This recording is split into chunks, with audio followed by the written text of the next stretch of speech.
مجھے ایک دفعہ آپ کو یاد ہوگا ساہیوال کے ایک ہاسپٹل میں چلڈرن وارڈ تھی، اس میں آگ لگ گئی، انفنٹس کی جو وارڈ تھی اس میں آگ لگ گئی اور بچوں کو تو نکال لیا گیا، لیکن اس کا جب میں شروع میں چیف منسٹر بنی تھی، یہ ایک دل دہلا دینے والا ایک واقعہ تھا۔ وہاں سے مجھے سمجھ آئی کہ ہمارے کیا فلاز ہیں۔ تو میں جب خود اس ہاسپٹل میں گئی، میں نے کہا میں جا کے دیکھوں کہ کیا ہوا ہے۔ کرمنل نیگلیجنس کے علاوہ جب مجھے پتا چلا وہ ایک بچہ جس کی ڈیتھ ہو گئی تھی سفوکیشن سے، تو اس کے باپ سے میں نے جب بات کی، اس نے مجھے بتایا کہ جی میں جب اپنے بچے کو دیکھنے آتا تھا تو جو دروازے پہ گارڈ کھڑا ہوتا تھا وہ کہتا تھا 400 روپیہ دو ورنہ میں آپ کو گزرنے نہیں دوں گا۔ بچہ کرٹیکل ہے، ڈیتھ بیڈ پہ پڑا ہے اور اس کو کہتا تھا کہ آپ 400 روپیہ دو گے تو اندر گزر سکتے ہو ورنہ نہیں گزر سکتے۔ تو میں نے کہا کہ کتنا کماتے ہو؟ کہتا ہے میں دہاڑی دار مزدور ہوں۔ میں نے کہا کتنا کماتے ہو؟ کہتا ہے 400 روپیہ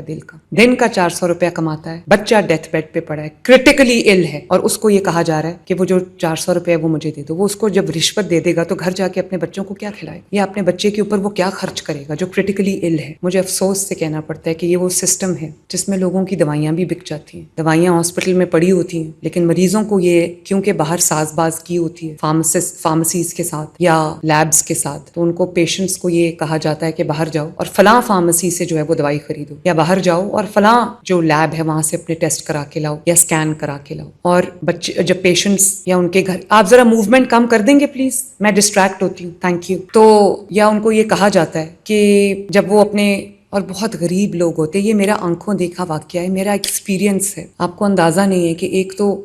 ہماری رسپانسبلٹی ہے جس کے لیے ہم تنخواہ لیتے ہیں، اور دوسرا اللہ تعالیٰ کی کتنی بڑی یہ ایک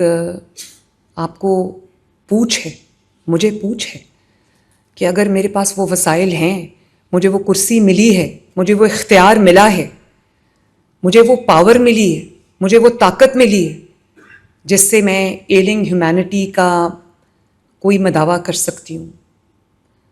تو اور میں اگر اپنی وہ ذمہ داریوں سے غفلت برتوں تو آپ کو اندازہ نہیں ہے کہ اللہ تعالیٰ کی کتنی بڑی پوچھ ہے۔ اور نہ صرف یہ کہ ہم کرمنل نیگلیجنس برتتے ہیں اپنے کام میں، وہ کام جس سے لوگوں کی زندگیاں جڑی ہوئی ہیں،